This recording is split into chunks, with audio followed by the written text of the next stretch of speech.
अस्सलाम वालेकुम dear students, मैं हूं मोहम्मद एहसन अवैसी और आज हम इंशाल्लाह करने वाले हैं assistant head clerk live stock and dairy development department का जो पेपर है 2022 का, उसमें से मैथ का पोर्शन हम करने वाले हैं अभी। तो चलिए हम स्टार्ट करते हैं। इस पेपर के अंदर जो इम्तियाज़ शाहिद की बुक है एडवांस्ड की, उसके अंदर जो मैथ का फर्स्ट क्वेश्चन है वो बनता है हमारे पास क्वेश्चन नंबर 77। इसमें हमें वो कहता है in a class of 27 students there are 7 more girls than boys. How many girls are there in the class. एक क्लास है, उसके अंदर टोटल 27 बच्चे हैं, 27 स्टूडेंट्स हैं, ठीक है। और उसमें से जो लड़कियां हैं वो लड़कों से 7 ज़्यादा हैं, लड़कियां 7 ज़्यादा हैं, लड़के कम हैं, ठीक है। वो कह रहा है टोटल अब बताएं लड़कियों की तादाद कितनी है, ये हमने पता करनी है यहाँ पे। अब वैसे तो अगर हम निकालना चाहें तो हमें आराम से पता चल जाएगा कि लड़कों की तादाद 10 है और लड़कियों की तादाद 17 है, मतलब जो लड़कियां हैं वो उससे 7 ज़्यादा हैं। लेकिन अगर इसको हम मैथमेटिकली सॉल्व करना चाहें तो किस तरह करेंगे वो मैं आपको अभी बता देता हूँ। खुद देखें, आपके सामने है कि जो बॉयज़ हैं प्लस गर्ल्स, इनकी जो टोटल तादाद है वो बन रही है हमारे पास 27, ठीक है। और यहाँ पर जो बॉयज़ हैं वो खुद ही कह रहा है कि जो बॉयज़ हैं ना, बॉयज़ वो लड़कियों से 7 कम है, यानी कि बॉयज़ की तादाद गर्ल्स की तादाद से 7 कम है। लड़कियां जो हैं वो लड़कों से 7 ज़्यादा हैं, यानी कि लड़कों से लड़कियां 7 ज़्यादा हैं, या फिर यूँ कह सकते हैं कि लड़के जो हैं लड़कियों से 7 कम हैं। Boys is equal to girls -7। Okay, आगे हम चलते हैं। आगे किस तरह करेंगे हम, यही बॉयज़ बी की ये वाली जो वैल्यू है इसको हम पुट कर देंगे अपनी इस इक्वेशन के अंदर। किस तरह बन जाएगा, बी की वैल्यू क्या है, G-7, G-7 plus G is equal to क्या बनता है हमारे पास 27। ओके, तो G प्लस G क्या बन गया हमारे पास 2G, और ये -7 है, दूसरी तरफ जाएगा तो क्या बन जाएगा +7 बन जाएगा। +7 और +27 कितना बनता है 34। 2G इज इक्वल टू 34 बन जाता है, और G की वैल्यू क्या आ जाएगी हमारे पास 34/2 क्या बनता है G की वैल्यू 17। तो गर्ल्स क्लास के अंदर 17 है, और जाहिर है 27 में से 17 निकाल देंगे तो बाकी रह जाता है 10, तो 10 बॉयज़ हो गए हमारे पास। नेक्स्ट है इस पेपर का क्वेश्चन नंबर 78। इसमें हमें वो कहता है a man's annual production of sale is 75,000, use of 10% will be. एक आदमी है, उसकी एनुअल जो प्रोडक्शन है, कोई भी उसका प्रोडक्शन यूनिट है, उसमें से 75,000 उसकी एनुअल प्रोडक्शन की जो सेल है 75,000 रुपीज़ की होती है फ़र्ज़ कर लें। वो कह रहा है उसका 10% कितना बनेगा। बिल्कुल मुश्किल नहीं है, 75,000 उसने बताया है उसी का हम 10% निकाल लेंगे। 10/100 से मल्टीप्लाई कर देंगे तो इसके 2 ज़ीरो से इसके 2 ज़ीरो कैंसिल हो गए, 750 मल्टीप्लाई बाय 10, ये 7500 आ जाता है। यही हमारा फाइनल आंसर है, ये उसके 10% की वैल्यू है। वैसे मैं आपको बता दूं, किसी भी नंबर का अगर आपने 10% निकालना है, जैसे कि ये आपके पास 75,000 था, इसका आपने 10% निकालना है तो राइट साइड से जो पहला ज़ीरो है उसको आप ख़त्म कर दें, आपके पास जो बच जाता है वो उसके 10% की वैल्यू होती है। अगर राइट साइड पे ज़ीरो ना हो, कोई और नंबर दिया हुआ हो, जैसा कि मैं आपको बताऊं तो फ़र्ज़ करें हमारे पास है 89 है, ठीक है। अब 89 का आपने 10% निकालना है तो राइट साइड पे जो फर्स्ट नंबर है अगर वो ज़ीरो होता तो उसको हम ख़त्म कर देते, लेकिन ये तो नॉन ज़ीरो नंबर है, यानी कि ये 9 है, तो इसका 10% किस तरह निकलेगा। हमारे पास 10% निकालना है तो फर्स्ट जो नंबर है उसके बाद आप डॉट लगा दें, पॉइंट लगा दें, आशारिया लगा दें, तो 8.9 इसका 10% बनेगा। खैर, हमारे जो गिवन क्वेश्चन था उसमें 75,000 का हमने 10% निकालना था, वो 7500 बनता है। ये हमारा फाइनल आंसर है। तो स्टूडेंट्स, हम अपने नेक्स्ट क्वेश्चन की तरफ चलते हैं। इसी में हमें वो कहता है a man takes 65,000 loan at 3% interest, in how many years will the amount become 68,900। एक आदमी है, उसने 65,000 रुपये लोन लिया, हर साल में उसने 3% इंटरेस्ट रेट पे करना था। वो कह रहा है इन how many years will the amount become 68,900। तो ये सिंपल इंटरेस्ट का क्वेश्चन है, इसको हम इस तरह सॉल्व करेंगे। सिंपल इंटरेस्ट में पहले हम इसके 3% की वैल्यू निकाल लेते हैं। 65,000 के 3% की वैल्यू हम निकाल लेते हैं। क्या बनेगा हमारे पास 65,000, इसका 3% किस तरह निकलेगा 3/100 से हम इसको मल्टीप्लाई कर लेंगे। 00 से 00 कैंसिल हो जाएगा, ये एक्चुअली 65,000 था, तो 650 हमारे पास रह जाएगा, उसको हम 3 से मल्टीप्लाई करेंगे तो हमारे पास फाइनल आंसर आता है 1950। उसका एक साल का जो इंटरेस्ट बनेगा 1950 बनेगा। तो हमारे पास सिंपल इंटरेस्ट में जनरल इक्वेशन किस तरह होती है कि जो फाइनल अमाउंट होती है, यानी कि A इज़ इक्वल टू जो एक्चुअल हमारे पास बेसिक प्रिंसिपल अमाउंट होती है, स्टार्ट वाली अमाउंट, उसको हम कह देते हैं P, ठीक है, plus interest multiply by number of years, interest multiply by number of years यानी कि टी। ठीक है, इस तरह ये हमारे पास इक्वेशन होती है सिंपल इंटरेस्ट की, कि जिसमें जो फाइनल अमाउंट है वो प्रिंसिपल अमाउंट प्लस इंटरेस्ट को नंबर ऑफ़ ईयर से मल्टीप्लाई कर दें, ये इसके इक्वल होती है।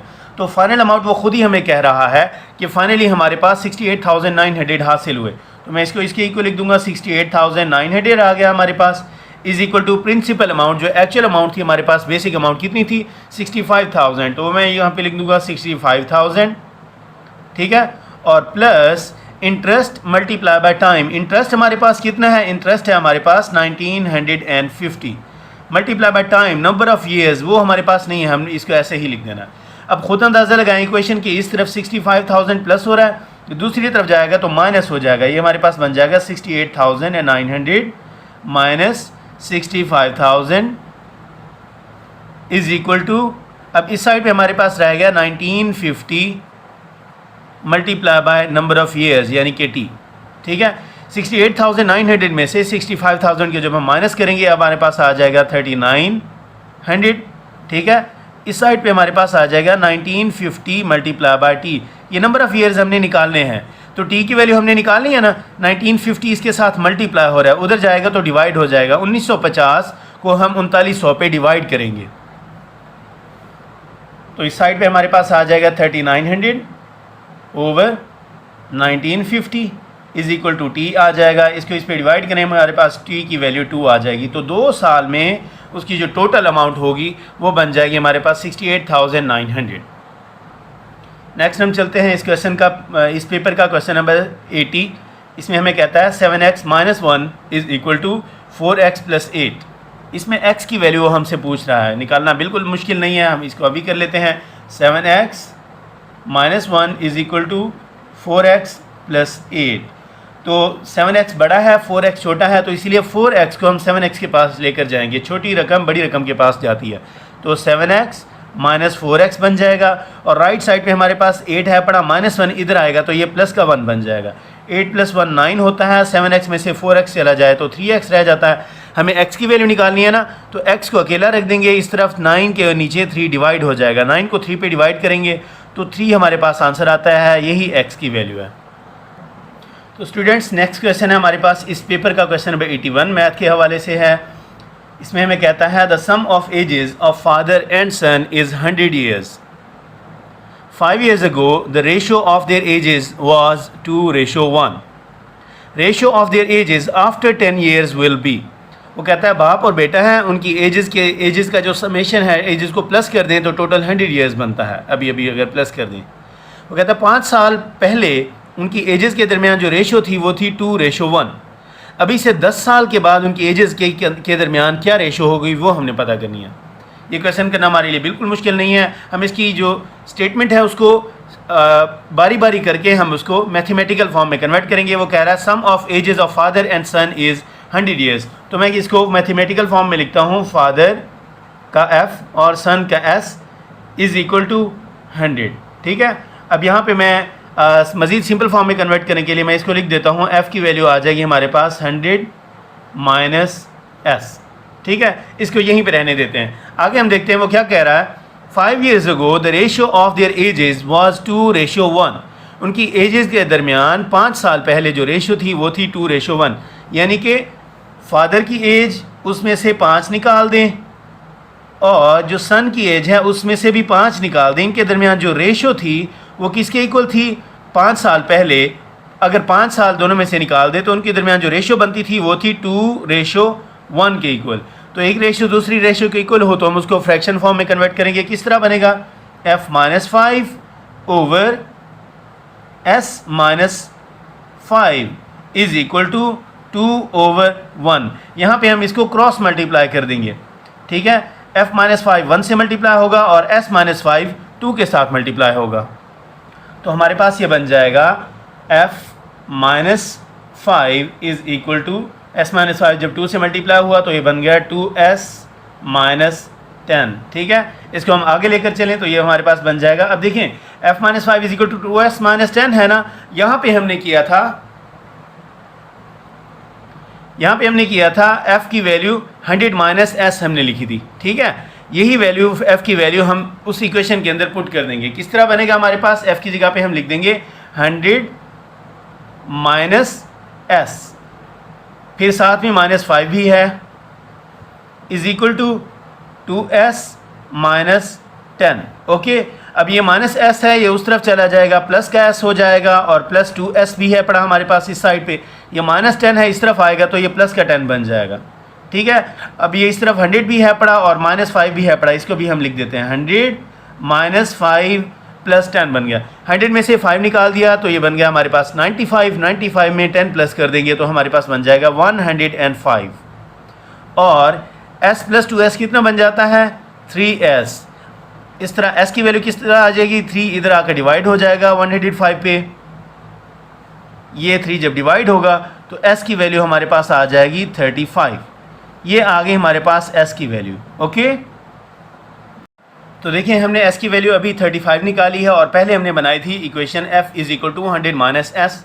ठीक है, तो हम क्या करेंगे, इसके अंदर ये s की ये वाली वैल्यू हम पुट कर देंगे, तो हमारे पास फादर की वैल्यू क्या आ जाएगी, f is equal to 100 minus 35 क्या आ जाएगा हमारे पास 65। तो फादर की एज 65 है और सन की एज 35 है, लेकिन उसने हमसे ये पूछा ही नहीं है, उसने कहा है ratio of ages after 10 years will be, 10 साल बाद इनकी एजेस में क्या रेशियो बनेगी वो हमने निकालनी है।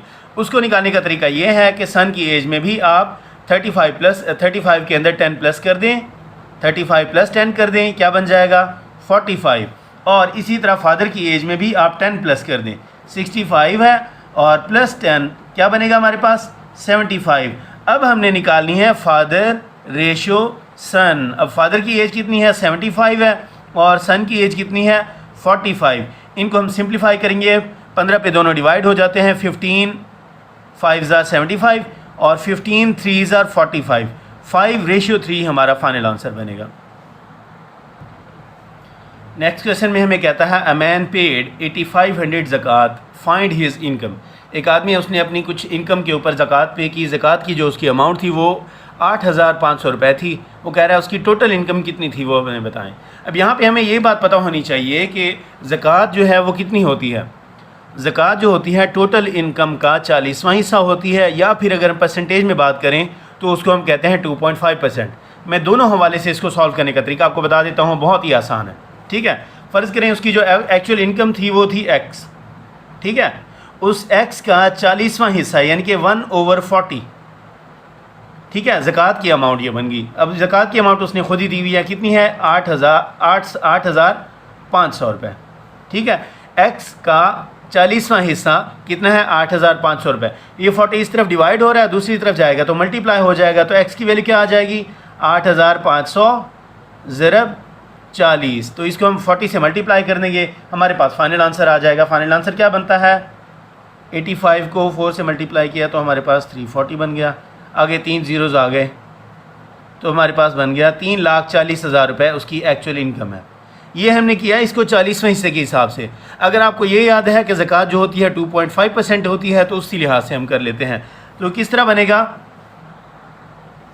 तो हम उसी लिहाज से कर लेते हैं। ऐसे बनेगा कि x जो है उसकी टोटल इनकम होगी, उसका 2.5% जो है वो हमने निकालना है। 2.5% यानी कि ज़कात की अमाउंट कितनी है हमारे पास 8500 रुपये। ठीक है, अब x है, साथ में हमारे पास 2.5% है ना, हम परसेंटेज का साइन जब हटाते हैं तो 100 लगा देते हैं, ये हमारे पास आ जाएगा 2.5/100। ठीक है, इज़ इक्वल टू हमारे पास क्या आ गया 8500। ठीक है, अब ये 0.5 जो है इसका डेसिमल पॉइंट हमने ख़त्म करना है। इसको ख़त्म करने के लिए मैं ऊपर और नीचे 10 के साथ मल्टीप्लाई करता हूँ, तो ये बन जाएगा 2.5 जब 10 से मल्टीप्लाई होगा तो ये बन जाएगा 25। नीचे आ जाएगा हमारे पास 100 जब 10 से मल्टीप्लाई होगा तो 1000 बन जाएगा, मल्टीप्लाई बाय x आ गया इज़ इक्वल टू 8500 आ गया। अब यहाँ पे आप देख लें 25 1 ज़ा 25 होता है, 25 4 ज़ा 100 होता है। ठीक है ना, साथ में ये 0 आ गया तो 40 बन गया। ओके, तो ये दोबारा से वही फॉर्म आ गई है, 1/40 आ गया। इस 40 का आप दूसरी तरफ लेकर जाएंगे तो 8500 के साथ आप मल्टीप्लाई कर लेंगे। 8500 के साथ जब मल्टीप्लाई करेंगे तो आपके पास फाइनल आंसर वही बनेगा 340,000, 3,40,000 रुपये उसकी एक्चुअल इनकम है। नेक्स्ट है हमारे पास क्वेश्चन नंबर 83। इसमें हमें कहता है a man's annual production sales in 3481,600 use of 10% will be. एक आदमी की एनुअल प्रोडक्शन इतनी है, उसका 10% कितना बनेगा। आपको मैंने पहले ही बताया हुआ है, किसी भी नंबर का अगर आपने 10% निकालना, उसके एंड में अगर ज़ीरोज़ हैं पड़े तो आखिरी ज़ीरो को ख़त्म कर दें, आपके पास 10% निकल आएगा। तो इसका 10% क्या बनेगा हमारे पास 3481,600 है ना, एक ज़ीरो लगा देंगे, इसके 10% की वैल्यू आ गई। ये आपका फाइनल आंसर है। ठीक है, हमारे गिवन क्वेश्चन के अंदर गिवन ऑप्शंस में ये वाला ऑप्शन मौजूद नहीं है, हम नन ऑफ दीज को टिक कर देंगे। लेकिन अगर आप वैसे कैलकुलेट करना चाहते हैं तो वैसे भी कर ले, फार्मूले के थ्रू। किस तरह बनेगा, 3481,600 है, इसका 10% निकालना है तो 10/100 के साथ इसको हम मल्टीप्लाई कर देंगे। तो क्या बनेगा हमारे पास, ये एक ज़ीरो से ये ज़ीरो कैंसिल होगी, एक ज़ीरो से ये दूसरी ज़ीरो कैंसिल होगी, फिर भी हमारे पास आंसर वही बन गया 348160। ये आपका फाइनल आंसर है।